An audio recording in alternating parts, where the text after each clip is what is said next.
News First, Newsline with Faraz Shaukat Ali. And a very good evening to you and a warm welcome to Newsline Live.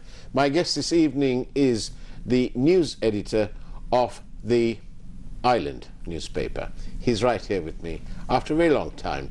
We wonder why. Mr. Shamindra Ferdinando. Very good evening to you, Mr. Ferdinando. Same to you, Faraz. And, welcome to Newsline Live. Where have you been? Have you been on holiday? Me, no. Well, I know. You've been in queues. Yeah. I remember distinctly. I think all of us, not only me. Yes. The entire country, except the MPs. Yes, it's funny how they seem to have priority. Mind you, they have a priority life as well. But it's that kind of time when our Foreign Office gets all excited and, they start working. Not that they don't normally work, but they start working with great frenzy. Now then, can you tell me, because a lot of people don't know this, what exactly does the UN want Sri Lanka to be accountable for? What's the main 2, 3, 4 things? What is it? For us, in 2015, the Yahapalana government agreed to UN Resolution 30/1. Yeah. And in terms of that resolution, we agreed to address accountability issues. Right. Right. So now we are in 2022. We haven't addressed the issues raised by the UN so far. So therefore, this year again, the incumbent government, the new government headed by Mr. Ranil Wickremesinghe, they'll be going to Geneva to answer their questions, to respond to the allegations again. Right. So this time the delegation will be led by Foreign Minister Sabri. What do you think? What should be the best response now from our side? Recently, Minister Sabri addressed the media at the Foreign Ministry, where he reiterated that whatever the solution for this crisis, our response would be within the Sri Lankan Constitution. Geneva has already denied that. It was denied during former President Mahinda Rajapaksa's time. Then subsequently during Sirisena's time. Then again. So now the interesting thing is actually it was during Ranil Wickremesinghe's time as the Prime Minister. We accepted the Geneva resolution. Now he's the President. Yeah. So it's an interesting situation. He has agreed for 30/1 as the Prime Minister. And now that President is also in the SLPP, the ruling coalition. Right? He was elected from the SLPP, and Mr. Wickremesinghe is the President. So it's an interesting situation. It is, isn't it? But Shamindra, honestly, are you saying that, when you say that the UN denied our stance, that it should be within our position, that it should be within our constitution, are you really saying that the UN wants us to change the constitution? Yeah, but I'm sure, Farah, you remember in 2016, 2017, that period, in consultation with the UN, Yahapalana government introduced a scheme. They discussed a constitution, they discussed amendments, and but for some reason, because they robbed the central bank, there was a crisis, there was a huge turmoil. Over that, the whole effort collapsed. But the UN, I'm sure, not only the UN, the Western powers wanted us to change our constitution. Yes, but they must understand that the constitution is not changed at the whim and fancy of the incumbent president, the prime minister, his cabinet of ministers. There's something called the people of the country. For us, I must tell you, I must disagree with you. Really? Here, all the amendments which successive parliaments introduced Yeah. were basically to suit their agenda, right? They never consulted the people. The 19th amendment. Oh yes, I understand that part. You take 20th amendment. Those who voted for 19th amendment voted for 20th also. Now the same lot will be voting for 22 also. So it's an utterly corrupt system. Yes, Yeah. I understand that part, but what I also understand is that our parliament is, and because we've apart from the 4 years, we've had, Rajapaksa 1, Rajapaksa 2, and then again Rajapaksa 3, which is for 2 years. But their stance has always been that they are not going to have an international accountability mechanism in this country. That we're not going to have foreign judges and so on here. So then, when the UN says, no, but you need to change your constitution, you can rest assured that it won't happen, because the majority in that party, who are also in parliament, and that's how Ranil Wickremesinghe was, elected into that position. All of them are never going to agree to that, because that's their version, whatever it is, it's their stance. So isn't the UN being misled time and time again, or they know this and they also agree and say, so you try and change it then, or they say you must change it, but it's all waffle at the end of the day.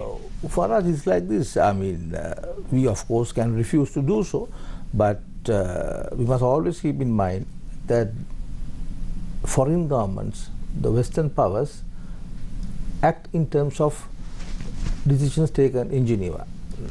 Right? The best example is the former commander of the army and the chief of defense staff, General Shamindra Ferdinando, has been categorized a war criminal by the US. Right? That announcement was made in 2020 February. Without any form of a legal process. No legal process for us. They did the same to Field Marshal Fonseca. They did the same to Major General Chagi. Right? When the Australian High Commission in Colombo declined to issue a visa to General Chagi, when he inquired, when the general, then I think he was serving the army, he was told that the action was taken on Darusman findings. So although this government or the previous governments refused to accept these recommendations, findings, or whatever, the governments will take action. Now, actually, when Minister Ali Sabri addressed the media last Monday, I raised a question. I asked him, having pointed out that Field Marshal Fonseca, General Shamindra Silva and General Chagi had been refused visa, I asked him whether he is aware the basis under which the US refused to issue a visa to our former President Gotabaya Rajapaksa. The foreign minister said he did not know. Right. So it's a very complicated situation. As long as the government refuses to address these issues, and I must also tell you, for us, that over the years, I think since October 2017, thanks to the British Parliament, Lord Nisby, we have been able to, Sri Lanka has been able to get a lot of information, data, to prove that war crimes did not take place, that the Sri Lankan military did not kill 40,000 people. But for some reason, successive governments failed to use such information in Geneva. So it's up to this government, President Ranil Wickremesinghe's government, to do so. Accepting, of course, that Mr. Wickremesinghe is virtually, or it appears that way to me, that Mr. Wickremesinghe is at the mercy, at the political mercy of the SLPP, whose stance is the opposite of what Mr. Wickremesinghe's stance was about 30/1. If you remember, the Rajapaksa administration wanted it withdrawn. They said we're going to ignore it. You mean, yes, but for us, I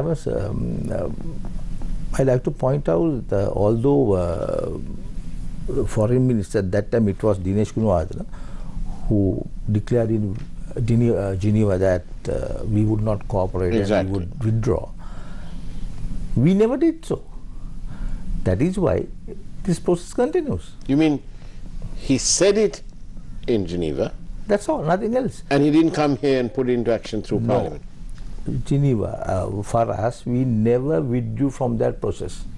How do you formally withdraw from the process? No, you can't do that. So that's why. See, we are a small country, right? And we have been accused of human rights violations. Yeah. So we must present our case very strongly in Geneva, a proper case, right? Now, without doing that, all governments. But what is the proper case when there is video evidence and some instances of violations of international law? Then, do you continue arguing for a month of Sundays and more that this is all fake, but the other side has got expert opinion on a particular video, let's say, for example? For us, like this, now, as I pointed out earlier, the British Parliament, the House of Lords, was informed in October 2017. Lord Naseby presented communiques, the diplomatic dispatches from Colombo to London during January to May 2009. Right. So those dispatches very clearly indicated that 40,000 people did not die. So I think it's up to the Sri Lankan government to use those information properly. Also, Shamindra, there is some doubt as to that figure, that 40,000. It appears to have been plucked out of the air and written by somebody who wrote a book, and then that has become sort of received wisdom. There is no... So that's my point. So there is no significant or substantial evidence even to prove that. And that group of people, the so-called experts, we must face facts. They were not appointed by the UN. They were working for the office of the Secretary General of the UN, which is slightly different from the UN authorizing it. No, it's part of the UN operation for us. I mean, there was nothing wrong with that. That was the procedure they adapted.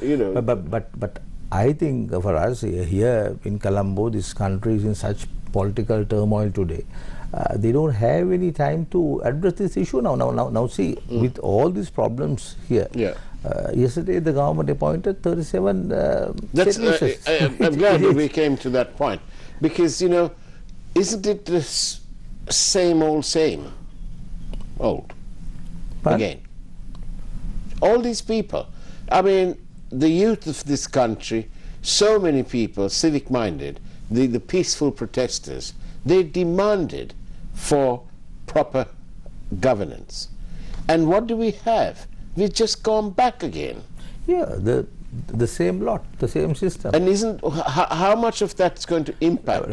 Actually, Farah, I like to point out now these appointments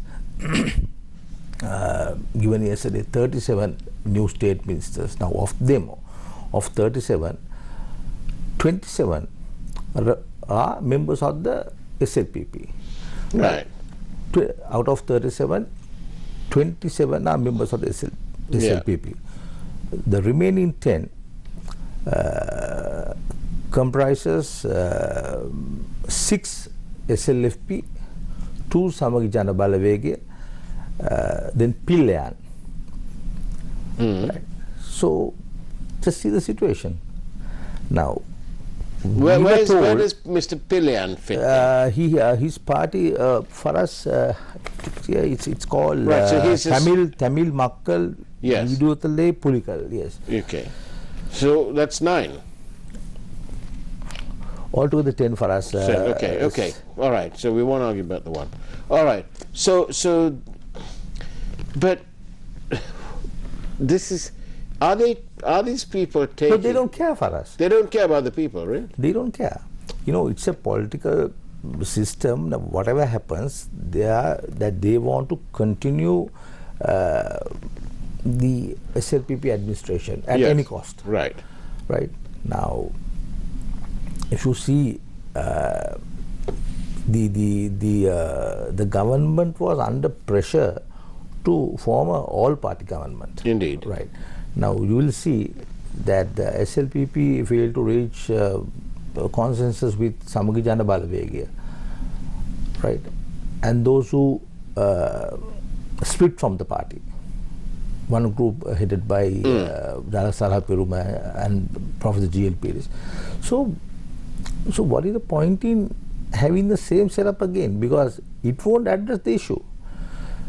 And if you hear, I mean, I think Sirasa gave a lot of coverage to the statement, the address given by the governor of the Central Bank, Dr. Veer Singh, to members of the parliament. Yeah. Right. Now, there, the governor very clearly told the members. Now the governor was addressing members of the parliament in parliament. Yes. And he, I mean, the basic direction was that the parliament has failed. The political parties have failed to address these issues, and the political parties have created a situation, and the political parties, due to their mismanagement, corruption and all, that they ruin this country, ruin the economy. Now that was an allegation made by the governor of the Central Bank. Governor of the Central Bank. On that note, let's go for a quick break and take a peek at this evening's headline news, and we'll be back with Shamindra Ferdinando discussing this very point. What the governor said to the parliamentarians in Parliament. We'll see you on the other side of the break.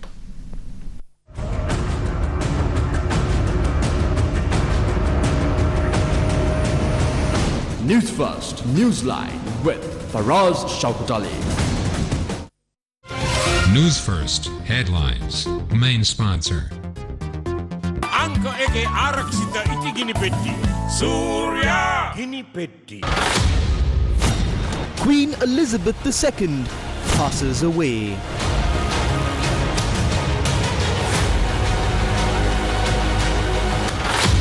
Basil leaves the country. A new alliance will be formed, says Namal Rajapaksa. අපි නව සන්ධානයක් ගොඩනගනවා.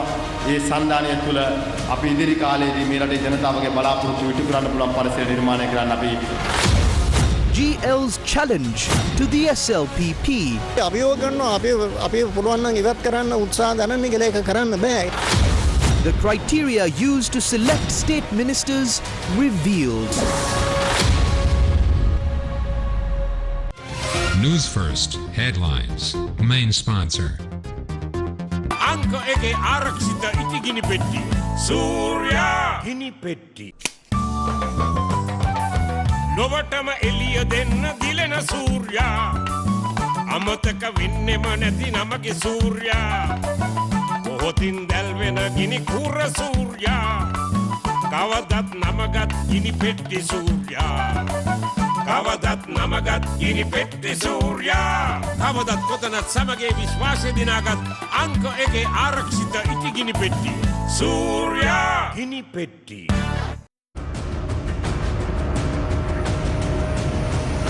News First, Newsline with Faraz Shaukutali. And welcome back to Newsline Live. I'm in conversation with the news editor of the Island newspaper, Mr. Shamindra Ferdinando. I wonder how many of you would join me in describing the Island newspaper as wonderful. Now then, I want to ask you this. We will get back to this, but in between, a question came, just as we went in the break, saying that, these 37 people who've been appointed as state ministers, well, some of them apparently say that they need this job because they're finding it very difficult to survive and they need the extra money. Sure. That's what they say, I mean, it's absolutely incredible that it's very difficult to survive. It's almost like saying, can we have a salary increase? I didn't ask for a salary increase, but I'm saying these guys are saying things like that. Really? Really? Don't they understand the plight of the people out there?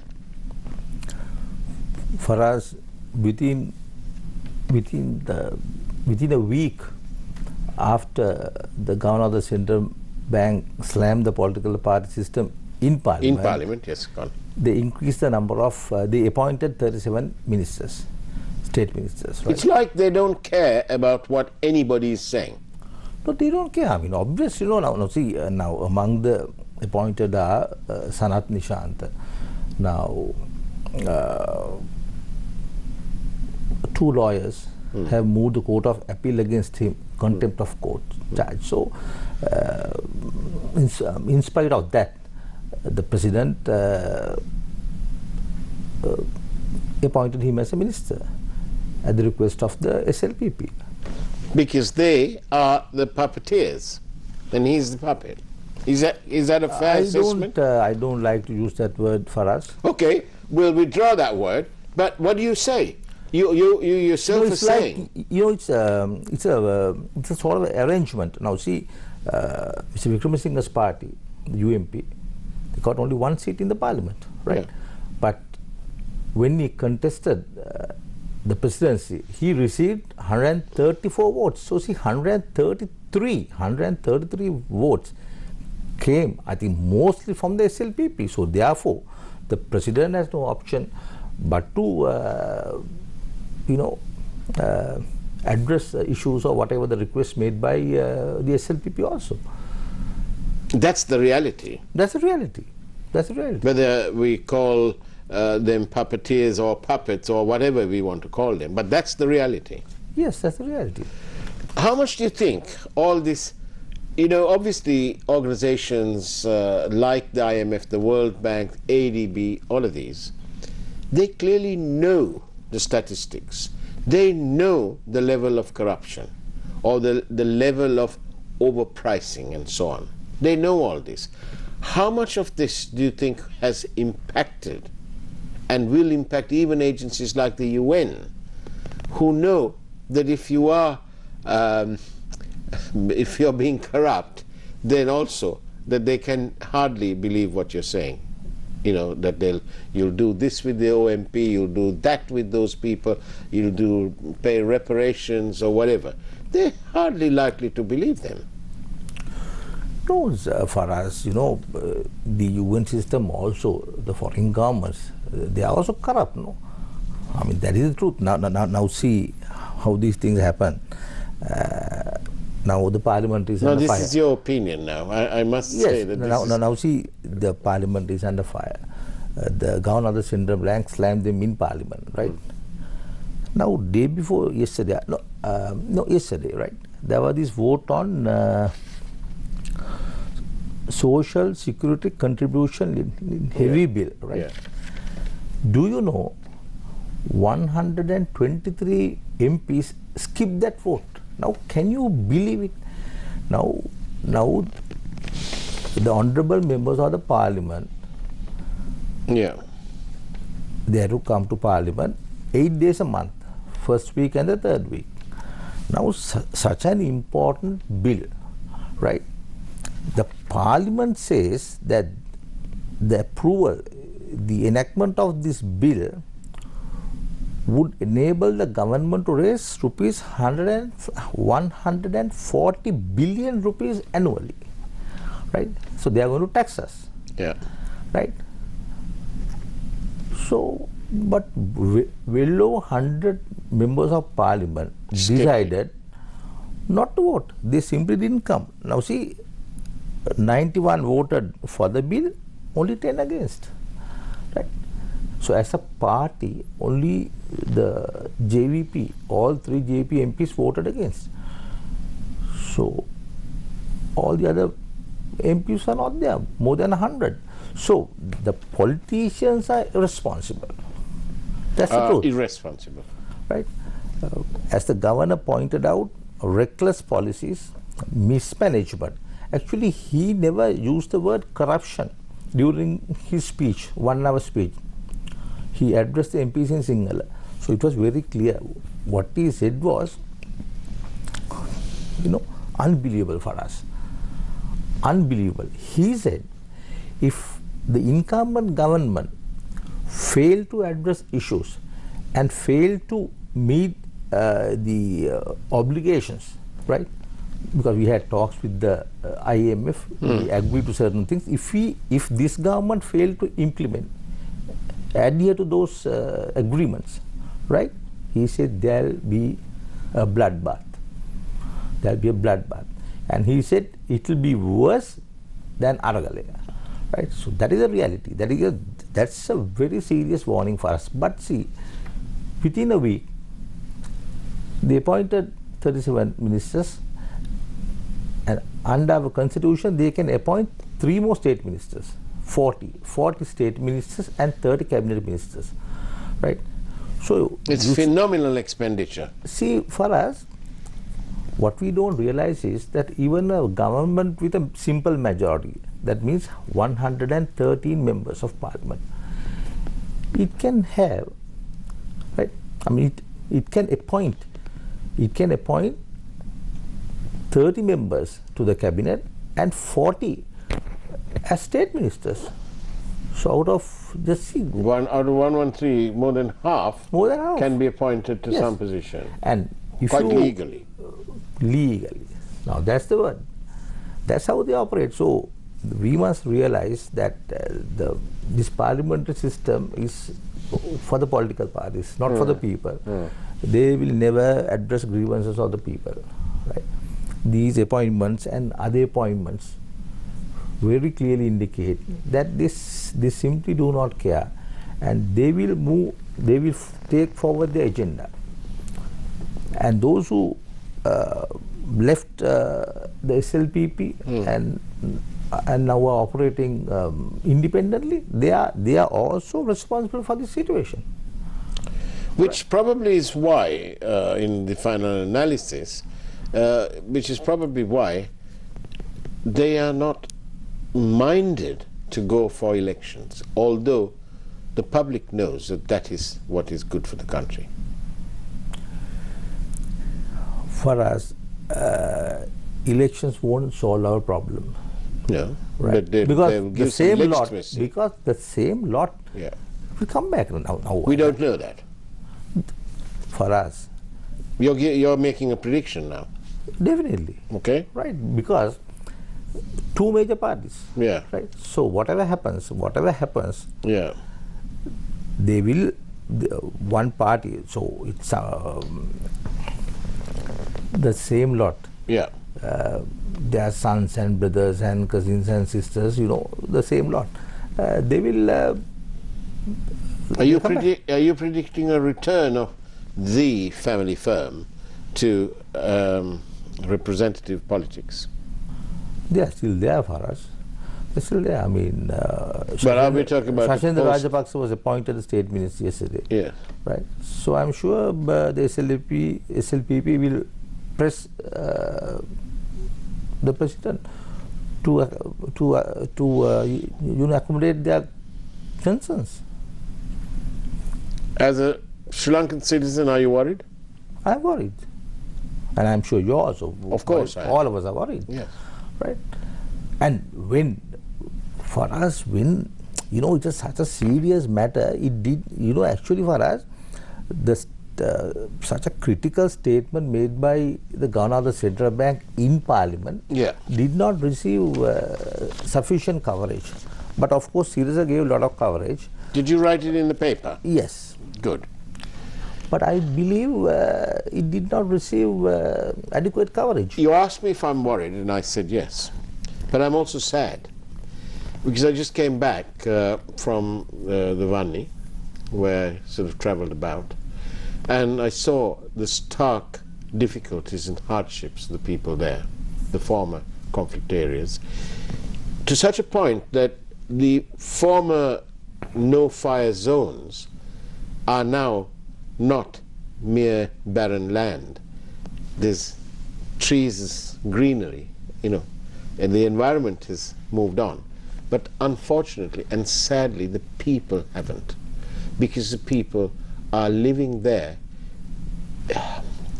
in an abyss of despair, in an abyss of poverty, in an abyss of a lack of opportunities.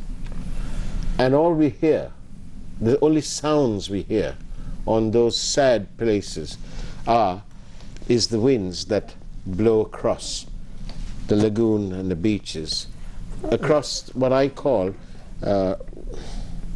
Sri Lanka's fields of shame, because these politicians in this country, apart from waffle and talk and talk and talk, there's no delivery. Why they appointed former LTT ground commander Pillan as a state minister? Yes, indeed they did. So what a start. Shamindra Ferdinando, thank you very much for your sense of humor as well. Thank you. It's been lovely having you on the program. It's now time for the Primetime News. Take care. Have a great weekend, as much as you can. And as always, God bless you all.